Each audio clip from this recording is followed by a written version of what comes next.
Assalamu alaikum rahmatullah everyone. Good evening. This is Mohammad Tahsin Abid, student, Department of Aeronautical Engineering, Camden International College of Aviation, as well as the senior student consultant and UN Education and Immigration.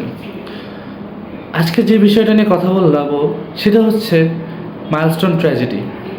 আমরা সকলেই জানি গতকালকের ঘটনা 21 July milestone school and কলেজে উত্তরা দিয়াবাড়ি ক্যাম্পাসের উপর একটি F-7 trainer aircraft আছড়ে পড়ে।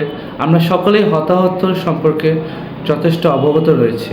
আমরা জানি কতটা মর্মাহত ছিল এই দুর্ঘটনাটি, কতটা ভয়াবহ ছিল সেই দৃশ্য। আসলে সব কিছু চাইলেও না ব্যাখ্যা করা যায় না, সকল কিছুর ব্যাখ্যা থাকে না। তবে কিছু কথা না বললেই নয়, যেটা আমাদের সকলের জানা উচিত। আসলে কি হয়েছিল সেদিন, কেন হলো এই দুর্ঘটনাটি এবং আমাদের কি করা উচিত। আসলে সকলেই আমরা জবাব দিয়ে চাই যে কেন এমন একটি দুর্ঘটনা বাংলাদেশকে দেখতে হলো। আমরা সকলেই জানতে চাই যে আসলে কেন এমন একটি ঘটনা ঘটলো। আমরা সকলেই কিন্তু কিউরিয়াস। আজকে আমি আমার ক্ষুদ্র জ্ঞান থেকে জাস্ট কিছু বিষয় এক্সপ্লেইন করার চেষ্টা করব, যদিও বা সম্পূর্ণরূপে এক্সপ্লেইন করা সম্ভব নয়। বিশেষ করে যারা non aviation and non technical person রয়েছে, তাদেরকে পুরো বিষয়টি বুঝিয়ে ওঠানো সম্ভব নয়। তবে কিছুটা ব্যাখ্যা করার চেষ্টা করব আমার ক্ষুদ্র জ্ঞান থেকে। গতকাল 21 জুলাই বেলা আনুমানিক 1:06 বৃহত্তম একে খন্দকার এয়ারবেস থেকে, যেটা ঢাকার কুর্মিটোলায় অবস্থিত, F-7 ট্রেনার এয়ারক্রাফট নিয়ে নিজের সোলো ফ্লাইটের জন্য টেক অফ করেন ফ্লাইট লেফটেন্যান্ট তৌকির স্যার। ঠিক 12 মিনিট পর আনুমানিক বেলা 1:18 সেই বিমানটি আঘাত করে মাইলস্টোন স্কুল অ্যান্ড কলেজে, যেটা আমাদের সকলের কাছেই ছিল আনএক্সপেক্টেড। আমরা কেউ আশা করতে পারিনি যে এমন একটি ঘটনা বাংলাদেশকে দেখতে হবে। আমরা কেউ এরকম কিছু প্রত্যাশা করতে পারিনি। এই বিষয়টা আসলে আমাদের সকলের জন্য ট্রমাটাইজ। আমরা সকলেই কিন্তু এটার জন্য ট্রমাটাইজ। আমরা সকলেই কিন্তু আন্তরিকভাবে মন থেকে মর্মাহত। বিশেষ করে তারা যারা নিজেদের আপন স্বজনকে হারিয়েছেন, বিশেষ করে তারা যাদের স্বজনেরা, যাদের ছোট ছোট ভাই বোন, যাদের ছোট ছোট সন্তানেরা হসপিটালে মৃত্যুর সাথে লড়াই করছে, অথবা হয়তো আমাদের ছেড়ে চলে গিয়েছে না ফেরার দেশে। আসলে চাইলেও তাদের সিম্প্যাথি দিয়ে তাদের কষ্ট দূর করা সম্ভব নয়। আমরা চাইলেও যে ক্ষতিটা তাদের হয়েছে, দেশের হয়েছে, দেশের জনগণের হয়েছে, বাংলাদেশের এভিয়েশন সহ সকলের হয়েছে, আমাদের যে ক্ষতিটা, এই ক্ষতিটা আমরা চাইলেও কখনো রিকভার করতে পারবো না। তবে আমরা চেষ্টা করতে পারি যেন এমন আরেকটি ক্ষতির সম্মুখীন বাংলাদেশের না হয়, যেন মাইলস্টোনের মতো আরেকটিবার বাংলাদেশের মাটিতে রক্তের দাগ না লাগে এমন একটি দুর্ঘটনার কারণে। আমরা জাস্ট সেই দুর্ঘটনাগুলোর কারণগুলো খতিয়ে বের করার চেষ্টা করব এবং আমরা সচেতন হতে চেষ্টা করব, যেন পরবর্তীতে আমরা নিজেদেরকে নিরাপদে রাখতে পারি, দেশকে নিরাপদে রাখতে পারি। মূলত কি হয়েছিল সেদিন? প্রত্যেকটি পাইলটের জীবনে একটি গুরুত্বপূর্ণ মুহূর্ত, গুরুত্বপূর্ণ অংশ হচ্ছে তার সোলো ফ্লাইট।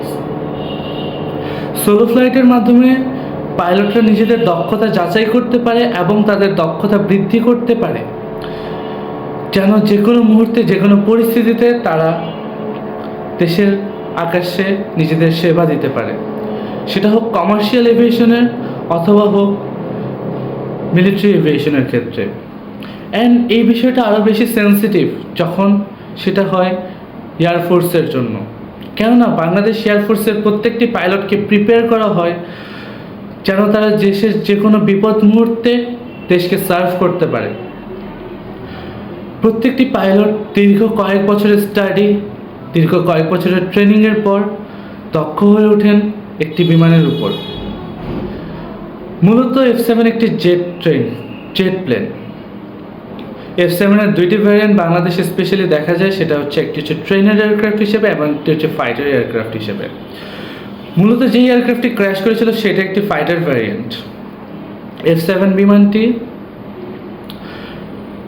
সেদিন তৌকির স্যারের জন্য প্রস্তুত করা হয়েছিল তার সোলো ফ্লাইটের জন্য। তৌকির স্যার ইতিপূর্বেই সোলো ফ্লাইটের জন্য ক্লিয়ার হয়েছিলেন আরও 3 থেকে 4 দিন পূর্বে, তবে আবহাওয়ার কারণে, বিরূপ আবহাওয়াজনিত কারণে তিনি সোলো ফ্লাইট করতে পারেননি, তাকে অ্যালাউ করা হয়নি। আবহাওয়া স্বাভাবিক হওয়ার পর, আবহাওয়া অনুকূলে আসার পর তাকে যখন অ্যালাউ করা হয়, তবে তার সোলো ফ্লাইটের পূর্বেও কিন্তু তাকে একবার রিকলিংয়ের জন্য, তার সব কিছু রিমেম্বার করার জন্য তাকে তার ট্রেনার আরেকবার ফ্লাই করান। এরপর তার ট্রেনার যখন দেখেন যে তৌকির স্যারের সকল প্র্যাকটিসেস প্রপারলি হচ্ছে, তখন তৌকির স্যারকে অ্যালাউ করা হয় যে তিনি যেন বাংলাদেশের আকাশে এই F-7 যুদ্ধ বিমান নিয়ে একাই ফ্লাই করতে পারেন। বীরুত্তম একে খন্দকার বেস থেকে তাকে অনুমতি প্রদান করা হয়, তার জন্য ককপিট ছেড়ে দেওয়া হয়, তিনি তার সোলো ফ্লাইটের জন্য প্রিপেয়ার্ড হন এবং ঠিক বেলা 1:06 তিনি বীরুত্তম একে খন্দকার বেসের রানওয়ে থেকে টেক অফ করেন for the solo flight and training practices. সকল কিছুই স্বাভাবিকভাবে চলছিল প্রথম কিছুক্ষণ। তিনি স্বাভাবিকভাবে তার টেক অফ কমপ্লিট করেন, তার ক্লাইম্বিং ছিল প্রপার, তার ক্লাইম্বিং, সার্কিট মেইনটেইনিং সকল কিছু একটা স্ট্যান্ডার্ড ওয়েতে ছিল, সকল কিছু স্ট্যান্ডার্ডভাবেই চলছিল, যতক্ষণ না বেস থেকে একটি প্রবলেম আইডেন্টিফাই করা হয়। অস্বাভাবিকভাবে এয়ারক্রাফটটি ডিসেন্ড করছে, অস্বাভাবিকভাবে এয়ারক্রাফটটি তার অল্টিটিউড হারাচ্ছে। লেফটেন্যান্ট তৌকির ওয়াজ লাইক যে প্লেন উঠছে না, প্লেন পড়ে যাচ্ছে। তার লাস্ট মেসেজগুলো এমনটাই ছিল এয়ারবেসের কাছে। এক পর্যায়ে এয়ারবেস তাকে ইজেক্ট করার জন্য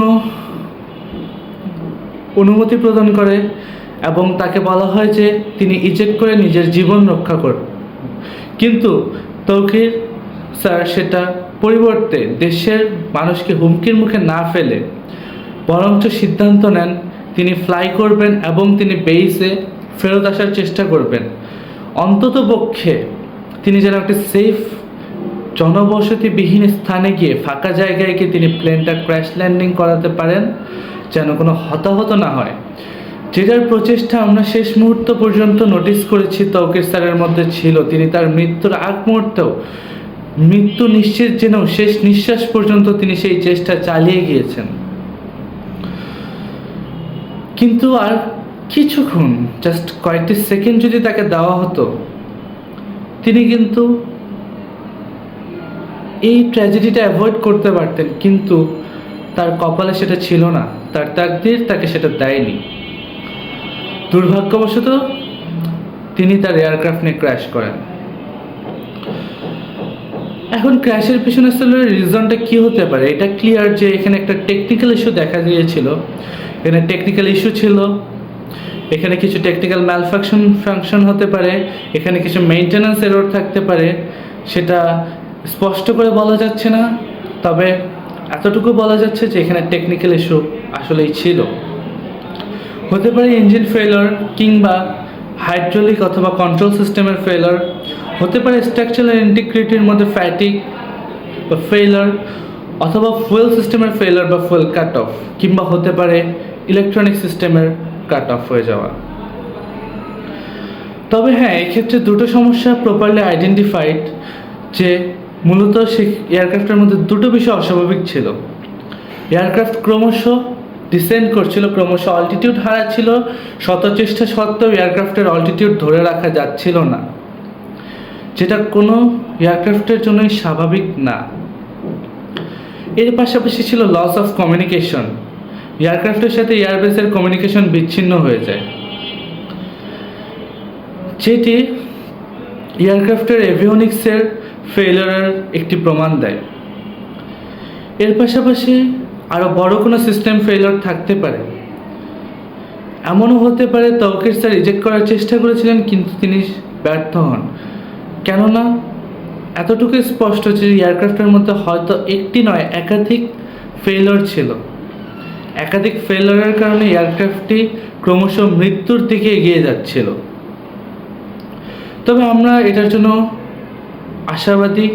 আমরা প্রত্যাশা করছি বাংলাদেশ বিমান বাহিনী পর্যাপ্ত ইনভেস্টিগেশনের পর খুব দ্রুত আমাদের সামনে সঠিক কারণটি প্রেডিক্ট করবে, সঠিক কারণটি সম্পর্কে আমাদেরকে প্রপার রিপোর্টস দিবে প্রপার ইনভেস্টিগেশনের মাধ্যমে। তবে হ্যাঁ, এখানে কিছু কোয়েশ্চেন আমাদের সকলের মধ্যেই রয়েছে যে তার সোলো ফ্লাইট করা হচ্ছিল, তার ট্রেনিং এরকম জনবসতিপূর্ণ এলাকায় কেন? এই কোশ্চেনটা আমরা সকলেই করছিলাম। আমরা সকলের মধ্যেই এই কোশ্চেন যে কেন জনবসতিপূর্ণ এলাকায় সোলো ফ্লাইট ট্রেনিং করানো হবে, এতটা ঝুঁকি কেন নেওয়া হলো? আসলে একটা বিষয় ক্লিয়ার না করলেই নয়, জনবসতিপূর্ণ এলাকায় কখনোই সোলো ফ্লাইট ট্রেনিং করানো হয় না, এবং গতকালও কোনো জনবসতিপূর্ণ এলাকা সোলো ফ্লাইট ট্রেনিংয়ের জন্য সিলেক্ট করা হয়নি। মূলত এয়ারক্রাফটের ট্রেনিং বলতে যেটা ট্রেনিংয়ের মেইন ফেজ, সেটা হচ্ছে বিশেষ কিছু ম্যানোভার্স অ্যান্ড এক্সারসাইজ, যেটার জন্য একটি নির্দিষ্ট ফাঁকা স্থানকে সিলেক্ট করা হয় যেখানে ক্ষয়ক্ষতি হওয়ার সম্ভাবনা খুবই কম, যেখানে বিমান আছড়ে পড়লেও ক্ষয়ক্ষতি হওয়ার সম্ভাবনা খুবই কম। ফ্লাইট লেফটেন্যান্ট তৌকিরও ঠিক সেদিকেই এগিয়ে যাচ্ছিলেন। তিনি তার ট্রেনিং জোনের দিকে এগিয়ে যাচ্ছিলেন, কিন্তু ট্রেনিং জোনে যাওয়ার জন্য টেক অফ অ্যান্ড ল্যান্ডিংয়ের জন্য একটি এয়ারবেস প্রয়োজন। সেই এয়ারবেসটি ছিল ঢাকার কুর্মিটোলায় একে খন্দকার এয়ারবেস। সেই এয়ারবেস থেকেই তিনি টেক অফ করেন। হ্যাঁ, এটি একটি প্লেন, এটি কোনো সাধারণ বাস বা প্রাইভেট কার নয় যে আমরা চাইলাম যেখানে খুশি সেখানে রাখতে পারবো, যেখান থেকে খুশি সেখান থেকে অপারেট করতে পারবো। আমরা কিন্তু সাধারণত জাস্ট চিন্তা করে দেখেন, বাস বা কারও কিন্তু আমরা একটা যে কোনো জায়গায় অপারেট করতে পারি না। আমাদের কিন্তু একটা প্রপার রাস্তা প্রয়োজন, একটা ভালো রাস্তা প্রয়োজন। সেখানে এটা কিন্তু একটা এয়ারক্রাফট, সেটার জন্য একটা ভালো এয়ারবেস প্রয়োজন। সেই এয়ারবেসটি ছিল একে খন্দকার এয়ারবেস। এখন বলবেন যে একে খন্দকার এয়ারবেসই কেন? বাংলাদেশে কি আর কোথাও জায়গা ছিল না? অনেকেই বলছেন বগুড়া এয়ারপোর্ট ছিল, লালমনিরহাটে এয়ারপোর্ট ছিল, কিংবা কক্সবাজার এয়ারপোর্টকেও ইউজ করা যেতে পারতো। সেখানে যথেষ্ট ফাঁকা স্থান পাওয়া যেত, সেখান থেকে আমরা ট্রেনিংটা করাতে পারতাম। কিন্তু হ্যাঁ, যখন সোলো ফ্লাইটের বিষয় আসে তখন এয়ারফোর্স সর্বোচ্চ চেষ্টা করে একজন পাইলটকে যেন দ্য বেস্ট এয়ারবেস দেওয়া হয়, একজন পাইলটকে যেন বেস্ট ফ্যাসিলিটিগুলো দেওয়া হয়। সে কারণেই সর্বোচ্চ সহযোগিতা প্রদান করার সুবিধার ক্ষেত্রেই একে খন্দকার এয়ারবেসকে সিলেক্ট করা হয়েছিল তার সোলো ফ্লাইটের জন্য। দেখুন, বগুড়া বা লালমনিরহাটের মতো পরিত্যক্ত এয়ারপোর্ট কিংবা কক্সবাজারের মতো স্থানে এতটা ভালোভাবে ট্রেনিং করানো পসিবল নয়, কেননা আমাদের এতটাও অ্যাডভান্স টেকনোলজি নেই। আমাদের যে লিমিটেশনসগুলো রয়েছে, আমাদের যে লিমিটেড রিসোর্স রয়েছে, সেটার মধ্যে থেকে আমাদের কিন্তু সকল কিছু অপারেট করতে হতো। সেটাই কিন্তু করা হচ্ছিল, অ্যান্ড সেটা কিন্তু শুধু লেফটেন্যান্ট তৌকিরের জন্য নয়, সেটা কিন্তু এর আগেও এভাবেই করা হয়ে যাচ্ছে। ইতিপূর্বেও কিন্তু সেমভাবেই একে খন্দকার এয়ারবেস থেকেই আরও অনেক পাইলট নিজেদের সোলো ফ্লাইট সহ সকল প্রকারের ট্রেনিং কমপ্লিট করেছে, এবং বাংলাদেশের আকাশকে সার্ভ করার জন্য তারা নিজেদেরকে দক্ষ করে গড়ে তুলেছে। তো এখন যে বিষয়টি, যা আসলে এতটা জনবসতিপূর্ণ এলাকায় এয়ারবেস কেন? এয়ারবেস কি ফাঁকা জায়গায় করা যেত না? দেখুন, একটা বিষয়, যখন একে খন্দকার এয়ারবেস নির্মাণ করা হয়েছে, যেটা পুরাতন তেজগাঁও এয়ারপোর্ট নামে আমরা চিনি সকলেই, যখন এটা প্রথম নির্মাণ করা হয় তখন অ্যাজ ওয়েল অ্যাজ যখন এয়ারপোর্ট যেটা আমাদের ঢাকা হজরত শাহজালাল ইন্টারন্যাশনাল এয়ারপোর্ট সেটাও নির্মাণ করা হয়, তখন উত্তরের দিকটা জনবসতি ছিল খুবই কম। স্পেশালি কিন্তু এই কারণেই এই স্থানগুলোকে সিলেক্ট করা হয়েছিল, কেননা এদিকে জনবসতি নেই বললেই চলে, তখন ছিল প্রায় গ্রাম অঞ্চল। আমরা হয়তো অনেকেই ঠাট্টার খাতিরে এখনো বলে থেকে যে উত্তরা গ্রাম এরিয়া, বাট এই কারণেই কিন্তু মূলত সেই জায়গাগুলোকে সিলেক্ট করা হয়েছিল। হ্যাঁ, বাংলাদেশ উন্নয়নশীল দেশ, ডেভেলপমেন্টের ধারায় আমরা উত্তরের মধ্যে একের পর এক উন্নয়ন প্রকল্প হয়ে গিয়েছে, মেট্রো রেল তৈরি হয়েছে, তার পাশাপাশি রাজুকের প্রজেক্ট দেখা গিয়েছে, এর পাশাপাশি বিভিন্ন ডেভেলপমেন্ট প্রজেক্টের কারণে উত্তরার দিয়াবাড়ির মতো স্থানগুলোকে অ্যাট লাস্ট সিলেক্ট করা হয়েছে for the development purpose. But ইতিপূর্বে যারা ডেভেলপমেন্টের জন্য কাজ করছেন, যারা এখানে school, college, university, hospitals and other commercial ইনস্টিটিউটগুলো প্রতিষ্ঠা করেছেন, তাদের এতটুকু মাথায় রাখা উচিত ছিল যে এখানে দুটো রানওয়ে রয়েছে, এখান থেকে 24/7 flight take off and landing করে, অ্যান্ড যেখানে সবসময় flight take off and landing করে সেখানে সবসময়ই ঝুঁকি একটা থেকেই যায়। কেননা দুর্ঘটনা আমরা কখনোই অ্যাভয়েড করতে পারি না, দুর্ঘটনা কখনো জানিয়ে আসে না। আমাদের এতটুকু মাথায় রাখা উচিত ছিল। মাইলস্টোন স্কুল অ্যান্ড কলেজ যেখানে ক্র্যাশটি হয়েছে, আপনারা নোটিস করুন মাইলস্টোন স্কুল অ্যান্ড কলেজের অবস্থানটি কোথায়? রানওয়ে থেকে মাত্র 2 নটিক্যাল মাইল দূরে,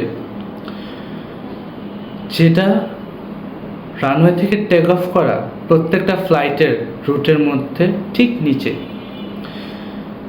ঠিক যেখান দিয়ে আকাশে প্লেন উড়ে যায় তার নিচেই সেই স্কুলটি। আসলে কি আমাদের উচিত ছিল না সচেতন থাকা? একটি স্কুল নির্মাণ করার পূর্বে আমাদের সচেতন হওয়া উচিত ছিল না যে এখানে সবসময় plane take off and landing যেহেতু করে, এখানে একটা নিরাপত্তা ঝুঁকি থাকে। শুধু তো ফাইটার জেটগুলো নয়, এখানে তো 24 ঘন্টায় কমার্শিয়াল এয়ারক্রাফটগুলো টেক অফ অ্যান্ড ল্যান্ডিং করছে। আমাদের যেখানে সতর্কতাটা অবলম্বন করা উচিত ছিল, আমরা সেখানে কিন্তু সাবধানতাটা অবলম্বন করিনি। এখন আপনারা অনেকেই বলছেন যে এয়ারবেসগুলোকে দূরে সরিয়ে নেওয়া হোক, অনেকেই বলছেন যে এরকম জনবসতিপূর্ণ এলাকায় এরকম ট্রেনার এয়ারক্রাফটগুলো take off and landing avoid করা হোক, তাদের ট্রেনিং অ্যাভয়েড করা হোক। আসলে এই কথাটা কতটুকু যৌক্তিক? চাইলেই কি আমরা একটি রানওয়েকে বা একটি এয়ারবেসকে দূরে কোথাও সরিয়ে নিয়ে যেতে পারি? এত বিশাল একটি এয়ারবেস তাকে সরিয়ে নিতে গেলে তাকে দূরে কোথাও তৈরি করার জন্যও কিন্তু, তার নির্মাণের জন্যও কিন্তু কয়েকটি বছর প্রয়োজন। সেখানে আমাদের কি করা উচিত? আমরা এয়ারবেসগুলোকে সরাতে পারবো না। বাংলাদেশ যদি এখন এয়ারবেসগুলোকে সরাতে চায়, কয়েকশো কোটি টাকার ব্যয় হবে, দীর্ঘদিনের শ্রম যাবে, এবং কি তার পাশাপাশি বাংলাদেশের স্বাভাবিক ফ্লাইট অপারেশনসগুলোও ব্যাহত হবে। এক্ষেত্রে আমাদের কি করা উচিত? আমি রাজুক সহ সিটি কর্পোরেশন এবং বাংলাদেশের গভর্নমেন্টের কাছে অনুরোধ করব, বাংলাদেশের সর্বস্তরের জনগণের কাছে অনুরোধ করব, আপনারা সচেতন হন। যে সকল স্থানে এভাবে ফ্লাইট সর্বদা টেক অফ অ্যান্ড ল্যান্ডিং করছে সেই স্থানগুলোকে অ্যাভয়েড করুন। সেই স্থানগুলো থেকে স্কুল, কলেজ, ইউনিভার্সিটি এবং হসপিটালগুলোকে সরিয়ে নিরাপদ স্থানে রাখা হোক, কেননা এই জায়গাগুলো খুবই সেন্সিটিভ। এই জায়গাগুলোতে সবসময় একটা রিস্ক থাকে। আমাদের উচিত এই বিষয়টা নিয়ে আমাদের সতর্ক হওয়া। মাইলস্টোনের মতো একটা স্বনামধন্য স্কুলের লোকেশন এরকম একটা ঝুঁকিপূর্ণ এলাকায় থাকাটা আসলেই প্রত্যাশা করা যায় না। শুধু মাইলস্টোন নয়, তার পাশাপাশি আরও বেশ কিছু ইউনিভার্সিটিও কিন্তু ঠিক একই জায়গায় অবস্থিত। কিছু হসপিটালও রয়েছে সেখানে। আমাদের কি উচিত না সেগুলোকে নিরাপদ দূরত্বে নিয়ে যাওয়া? আমাদের উচিত আমরা যেন সেগুলোকে নিরাপদ একটি স্থানে নিয়ে গিয়ে দেশকে পরবর্তীতে কোনো দুর্ঘটনা হলে আমাদের কোমলমতি শিক্ষার্থীরা, আমাদের ছোট ভাই বোনরা, তারা যেন দ্বিতীয়বার হতাহতের সম্মুখীন না হয়। আসলে আমরা কেউ দুর্ঘটনা অ্যাভয়েড করতে পারি না, দুর্ঘটনাকে ঠেকানো কখনোই সম্ভব না, কেননা দুর্ঘটনা কখনো জানিয়ে আসে না। আমরা শুধুমাত্র এর ঝুঁকিটা কমানোর জন্যই চেষ্টা করতে পারি। আমরা সেই চেষ্টাটা যেন সর্বোচ্চটা করে দিই, যেন দ্বিতীয়বার বাংলাদেশ মাইলস্টোনের মতো কোনো দুর্ঘটনা না দেখে। আরেকটি কোশ্চেন যেটা অনেকেই করছেন, যে আসলে বিল্ডিংয়ের মধ্যে কেন সে ধাক্কা লাগলো প্লেনটি, কেন? সেটা তো মাঠের মধ্যেও পড়তে পারতো। মাইলস্টোন স্কুল অ্যান্ড কলেজেরও তো একটি সুবিশাল মাঠ রয়েছে, সেখানেও তো প্লেনটি আছড়ে পড়তে পারতো, সেখানেও তো ক্র্যাশ ল্যান্ডিং হতে পারতো। কেন বিল্ডিংয়ের মধ্যে এসে পড়লো? একটি বিষয় চিন্তা করে দেখুন, একটি গাড়ি, একটি সিম্পলি বাস অথবা কার যখন 100 কিলোমিটার প্রতি ঘন্টায় স্পিডের থেকে বেশি স্পিডে চলে, তখন কিন্তু সেটা নিয়ন্ত্রণ করাটা অনেক কঠিন হয়ে পড়ে। এবং আমরা কিন্তু কিছুদিন পরপরই কিছু নিউজ দেখতে পাই যে ওভার স্পিডিংয়ের কারণে সড়ক দুর্ঘটনা ঘটেছে। সেখানে একটি এয়ারক্রাফট যেটি 1000 কিলোমিটার প্রতি ঘন্টার থেকেও বেশি স্পিডে ছুটে যাচ্ছিল, সেটাকে নিয়ন্ত্রণ করাটা কতটা কঠিন, এটা পাইলট ছাড়া আর কারো পক্ষেই হয়তো রিয়েলাইজ করাটা পসিবল না। আমরা বুঝবো না যে এটা আসলে কতটা কষ্টসাধ্য ব্যাপার। তারপরেও কিন্তু ফ্লাইট লেফটেন্যান্ট তৌকির তিনি তার সর্বোচ্চ চেষ্টাটা করেছেন। স্যার কিন্তু তার কোনো ত্রুটি রাখেননি। তিনি নিজে বাঁচতে পারতেন, তিনি নিজে বাঁচতে চাননি, তিনি নিজের মৃত্যু জেনেও তিনি দেশের সুরক্ষাটাই প্রায়োরিটি দিয়েছেন। মাইলস্টোন স্কুলের বিল্ডিংয়ের মধ্যে আছড়ে পড়াটা এটা ছিল তার জন্য সম্পূর্ণরূপে অপ্রত্যাশিত। তার কাছে এটা প্রত্যাশিত ছিল না, তিনি এটা কখনোই চাননি। তো এই প্রশ্নটা যারা করছেন, আসলে নিজেরাই নিজেকে প্রশ্ন করুন যে দুর্ঘটনা আসলে কি আমরা নিয়ন্ত্রণে রাখতে পারি? যখন দুর্ঘটনা ঘটে নিয়ন্ত্রণ কি সম্ভব? যদি নিয়ন্ত্রণ সম্ভব হতো তাহলে এটা দুর্ঘটনা হতো না, এটা তাহলে দুর্ঘটনা হতো না। ইটস এ ক্র্যাশ, এটা একটা ক্র্যাশ, এটা একটা দুর্ঘটনা, ইটস এ অ্যাক্সিডেন্ট, যেটা কারো নিয়ন্ত্রিত ছিল না। তো এই প্রশ্নটি সম্পূর্ণরূপে অযৌক্তিক যারা এই প্রশ্নটি করছেন। হয়তো অনেকেই না জানার কারণে এরকম প্রশ্ন করছেন, অনেকেই না জানার কারণে এভিয়েশন সেক্টরকে, বাংলাদেশের এয়ারফোর্সকে প্রশ্নবিদ্ধ করছেন। তবে হ্যাঁ, একটি বিষয় যেটা না বললেই নয়, সেটা হচ্ছে F7 মতো এত পুরনো যুদ্ধ বিমান দিয়ে কেন ট্রেনিং করানো হচ্ছে? আসলে এই পুরাতন যুদ্ধ বিমানগুলো কতটুকু নিরাপদ, যেটা বাংলাদেশকে নিরাপত্তা দেবে, আমাদের দেশের আকাশকে নিরাপত্তা দেবে? আসলে মূলত এয়ারক্রাফটের নতুন কিংবা পুরাতন দিয়ে এয়ারক্রাফটকে যাচাই করা হয় না, যাচাই করা হয় এয়ারওয়ার্দিনেস দিয়ে। একটি প্লেন কতটুকু ফিট টু ফ্লাই সেটাই হচ্ছে তার এয়ারওয়ার্দিনেস। হ্যাঁ, তবে aircraft is a device, and একটি ডিভাইস যতদিন যাবে, যত বেশি ইউজ করা হবে, ততটাই কিন্তু সেটা কর্মক্ষমতা হারাবে, তার এয়ারওয়ার্দিনেস কিন্তু দিন দিন কমবে। এয়ারক্রাফট যত বেশি ব্যবহার করা হবে তত বেশি কিন্তু তার এয়ারওয়ার্দিনেসটা ধীরে ধীরে কমতে থাকবে। তার পাশাপাশি আরেকটি বিষয় লক্ষ্য করুন, F7 মতো একটি যুদ্ধ বিমান যার প্রোডাকশন 90-এর দশকেই বন্ধ করে দেওয়া হয়েছে। 1966 সালে যার প্রোডাকশন শুরু করা হয়, 90-এর দশকে যেটা বন্ধ করে দেওয়া হয় সম্পূর্ণরূপে। আজকে 2025 সালে এসে যেটার মার্কেটে কোনো স্পেয়ার পার্টস পাওয়ার কোনো সম্ভাবনাই নেই। ইঞ্জিনিয়াররা কতটুকু চেষ্টা চালিয়েছেন একটাবার চিন্তা করেন। তারা কিন্তু সর্বোচ্চ চেষ্টা চালিয়েছেন যেন প্লেনগুলোকে দিয়েও বাংলাদেশ এয়ারফোর্সকে অ্যাটলিস্ট অপারেট করা যায়। আমরা যদি নতুন পুরনো বা এয়ারওয়ার্দিনেস দিয়ে যাচাই করতে চাই, তাহলে কিন্তু F7 বা MiG-29 কোনোটি বাংলাদেশের আকাশকে নিরাপত্তা দেওয়ার জন্য যথেষ্ট নয়। F7 বা MiG-29 কোনোটিরই স্পেয়ার পার্টস বাংলাদেশে অ্যাভেলেবল না। বাংলাদেশ এয়ারফোর্স স্পেয়ার পার্টস আমদানি করতে পারে না, কেননা এগুলো স্পেয়ার পার্টস তো মার্কেটে নেই, এগুলো তো অনেক পুরনো এয়ারক্রাফট। আমাদের উচিত দেখেছে একটু সোচ্চার হওয়া। বাংলাদেশের জন্য আমাদের সচেতন হওয়া উচিত, সকলের আওয়াজ গড়ে তোলা উচিত, যেন বাংলাদেশে কিছু নতুন অ্যাডভান্স এয়ারক্রাফট দেওয়া উচিত। কেননা যেই বিমানগুলো যারা নিজেরাই নিজেদের নিরাপত্তা দিতে সক্ষম নয়, যারা এয়ারক্রাফটের ককপিটে বসে থাকা পাইলটেই যে এয়ারক্রাফটটি নিচ্ছে, পাইলটের সুরক্ষাটাই নিশ্চিত করতে পারে না, সেখানে দেশের নিরাপত্তা কতটুকু নিশ্চিত করতে পারবে তারা? এগুলো এয়ারক্রাফট নয়, এগুলোকে বলা যায় যে এগুলো বর্তমানে ফ্লাইট লেফটেন্যান্ট আর স্কোয়াড্রন লিডারদের জন্য ডেথ মেশিন। কেননা আমরা যদি একটু অতীতে ফিরে যাই, গত বছরেও কিন্তু আমরা দেখেছিলাম ইয়ক 130 এয়ারক্রাফটের ক্র্যাশে কর্ণফুলী নদীতে তার ক্র্যাশ হওয়াতে আসিম জাওয়াদ স্যারের শহীদ হওয়ার ঘটনা। আমরা কিন্তু তারপরেও সতর্ক হতে পারিনি। যারা এভিয়েশন প্রফেশনালস রয়েছেন তারা সর্বদাই প্রোটেস্ট করছেন, তারা সর্বদাই কথা বলছেন, কিন্তু কোনো ফল পাওয়া যাচ্ছে না। বাংলাদেশে এখনও নতুন কোনো এয়ারক্রাফটের দেখা মেলেনি।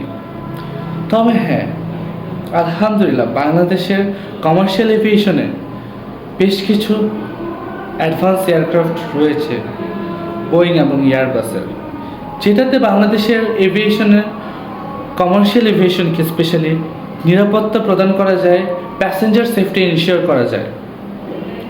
তবে আরেকটি বিষয় নোটিস করুন, বাংলাদেশের মেইনটেনেন্স সিস্টেমের অবস্থাটা।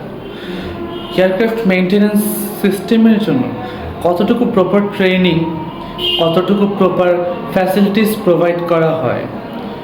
যারা মেইনটেনেন্স ইঞ্জিনিয়ার তারা খুবই কম ফ্যাসিলিটিস নিয়েও কাজ করে যাচ্ছেন, খুব কম ফ্যাসিলিটিস নিয়ে তারা ট্রাই করছেন দেশের প্লেনগুলোকে ফুললি ফিট টু ফ্লাই রাখা। আজকে এখানে F7-এর পরিবর্তে একটি কমার্শিয়াল এয়ারক্রাফট হতে পারত। যদি সেখানে একটা কমার্শিয়াল জাম্বোজেট হতো, আমরা কিন্তু একটি ভবন নয় বরঞ্চ হয়তো সম্পূর্ণ মাইলস্টোন কলেজকে ধ্বংসস্তূপে দেখতাম, অথবা আরো ভয়াবহ কিছু। আল্লাহ আমাদেরকে হেফাজত করুন। কিন্তু আমাদের আসলেই এখনই সচেতন হওয়া উচিত। যারা মেইনটেনেন্স ইঞ্জিনিয়ার হিসেবে কাজ করছেন তারা অনেক বেশি পরিমাণে লিমিটেশনস নিয়ে, তারা অনেক বেশি পরিমাণে অনেক সংক্ষিপ্ত ইকুইপমেন্টস নিয়ে কাজ করে যাচ্ছেন। বাংলাদেশে প্রপারলি ট্রেনিংয়ের ব্যবস্থা যদি বলি, এখানেও যথেষ্ট লিমিটেশনস রয়েছে। বাংলাদেশের ইনস্টিটিউটগুলো, গভর্নমেন্ট অ্যান্ড নন গভর্নমেন্ট সকল এভিয়েশন ইনস্টিটিউটগুলো তারা প্রপার ফ্যাসিলিটিস পায় না, তারা গভর্নমেন্টের প্রপার কোনো সাপোর্ট পায় না যে তারা স্টুডেন্টদেরকে প্রপারলি ট্রেন করবে। এই জন্য প্রত্যেকটি স্টুডেন্টকে দেশের বাইরে গিয়ে লক্ষ লক্ষ টাকা খরচ করতে হয় প্রপার ট্রেনিং পাওয়ার জন্য। এমনকি বাংলাদেশের মতো একটি দেশে, উন্নয়নশীল রাষ্ট্রে মেইনটেনেন্সের ব্যবস্থাটা এতটাই দুর্বল যে আমরা বর্তমানে যারা স্টুডেন্ট রয়েছি এয়ারক্রাফট মেইনটেনেন্স ডিপার্টমেন্টের, অ্যারোনটিক্যাল ইঞ্জিনিয়ারিং ডিপার্টমেন্টের, আমাদের ট্রেনিংয়ের জন্য ব্যবহার করা হচ্ছে সেই পুরনো আমলের MiG-21 কিংবা DC-10-এর মতো এয়ারক্রাফটগুলো। সেই পরিত্যক্ত এয়ারক্রাফটগুলোর স্পেয়ার পার্টস যেগুলো এখন যার 50%-ই অচল, সেগুলোকে কোনো রকমে আমরা ব্যবহার করছি আমাদের ট্রেনিংয়ের জন্য। পাইলট ট্রেনিং অ্যান্ড ইঞ্জিনিয়ারদের ট্রেনিংয়ের জন্য ব্যবহার করা হচ্ছে সেসনা 152, সেসনা 172, পাইপার ওয়ারিয়র বা পাইপার শিরুকের মতো পুরনো আমলের প্লেনগুলোকে, যেগুলোতে অ্যাডভান্স টেকনোলজির কোনো কিছু নেই বললেই চলে। খুব হাস্যকর হলেও সত্যি, পাইলটদের সিমুলেশন ট্রেনিংয়ের জন্য বা সিমুলেশন ট্রেনিংয়ের নামে লোক দেখানোভাবে ব্যবহার করা হচ্ছে মাইক্রোসফট ফ্লাইট সিমুলেটরের মতো গেমগুলোকে, যেটা এন্টারটেইন পারপাস ইউজ করা হয় সেটাকে বাংলাদেশ ব্যবহার করছে ট্রেনিং পারপাসে। আসলে এটা বাংলাদেশের জন্য খুবই হতাশাজনক। আমাদের সকলের উচিত সচেতন হওয়া। আসুন আমরা সকলেই সচেতন হই, আমরা বাংলাদেশ এভিয়েশন ইন্ডাস্ট্রির দিকে একটু নজর দিই, আমাদের সচেতন হওয়াটা সর্বোচ্চ প্রয়োজন এই মুহূর্তে। কেননা মাইলস্টোন ট্র্যাজেডির পরেও যদি আমরা সচেতন হতে না পারি, আমরা যদি শুধু নিজেদের আবেগে গা ভাসিয়ে শুধু পোস্ট করে যাই, যে আমরা নিজেদের শোক প্রকাশ করে যাই, তাহলে কিন্তু আমরা রিকভার করতে পারবো না। আমাদের উচিত নেক্সটে যেন কোনো ইস্যু এরকম না দেখা দেয়, সেজন্য নিজেদেরকে তৈরি করে তোলা। আমাদের প্রয়োজন advance aircraft, advance maintenance facilities, advance air force equipments and advance training equipments.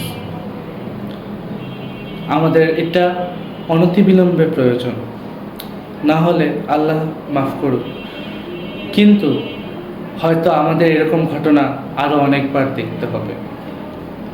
আল্লাহ আমাদের সকলকে হেফাজত করুক। আমরা সকলে দোয়া করি সকল শহীদের প্রতি, যারা নিজেদের প্রাণ হারিয়েছেন এই দুর্ঘটনায়। আমরা সকলেই দোয়া এবং শ্রদ্ধা প্রকাশ করি ফ্লাইট লেফটেন্যান্ট তৌকির স্যারের জন্য। আল্লাহ তাকে জান্নাতের সর্বস্তরে সর্বোত্তম সম্মান দান করুক। আমরা দোয়া করব শহীদ মেহেরিন আপুর জন্য, যিনি গতকাল 80% বার্ন নিয়েও তার স্টুডেন্টদেরকে বাঁচানোর জন্য চেষ্টা চালিয়েছেন। পার্সোনালি তিনি আমার খুব ক্লোজ এক বড় আপুর সিস্টার ইন ল, সেই সূত্রে তাকে চিনতাম। তার শহীদ হওয়ার ঘটনাটা আসলে শুধু আমার জন্য নয়, উত্তরার আমার মতো অনেকের কাছে এটা একটা খুবই কষ্টদায়ক। তিনি আফসোস আমাদের মাঝে আজ নেই। আমরা তার জন্য দোয়া করব, তিনি যেন আল্লাহ তাকে জান্নাতের সর্বোত্তম মর্যাদাটা দান করুন। এর পাশাপাশি আমরা দোয়া করব আমাদের সকল ক্ষুদে শিক্ষার্থী, ক্ষুদে ভাই বোনদের জন্য, যারা নিজেদের প্রাণ হারিয়েছে গতকাল। সেই ভয়াবহতাটা হয়তো আমরা বুঝবো না, আমরা হয়তো চোখে দেখেছি, কিন্তু তারা জানে, যারা সেই আগুনে দগ্ধ হয়েছে। আপনারা দোয়া করবেন সকল শহীদের জন্য, দোয়া করবেন সকল আহতের জন্য, যারা আহত অবস্থায় হসপিটালে রয়েছে, তারা যেন সুচিকিৎসা পেয়ে খুব দ্রুত আমাদের মাঝে ফিরে আসতে পারে। আমার ক্যামডেন ইন্টারন্যাশনাল কলেজ অফ এভিয়েশনের আমার এক সিনিয়র আপু, তার ছোট ভাই এই মুহূর্তে মৃত্যুর সাথে লড়াই করছে ন্যাশনাল বার্নস ইনস্টিটিউটে, অলমোস্ট 38% বার্ন নিয়ে। তার জন্য আপনারা দোয়া করবেন এবং অনুগ্রহ করে আপনারা সকলেই সচেতন হন, আপনারা আওয়াজ করে তুলুন। বাংলাদেশের গভর্নমেন্ট উচিত তাদের সচেতন হওয়া, দুর্নীতি প্রতিরোধ করা, বাংলাদেশ এয়ারফোর্স এবং বাংলাদেশ সিভিল এভিয়েশনের দিকে নজর দেওয়া, যেন এরকম দুর্ঘটনা দ্বিতীয়বার বাংলাদেশে আর না ঘটে, যেন দ্বিতীয়বার বাংলাদেশের মাটিতে রক্তের দাগ না লাগে। আসসালামু আলাইকুম ওয়া রাহমাতুল্লাহি ওয়া বারাকাতুহু।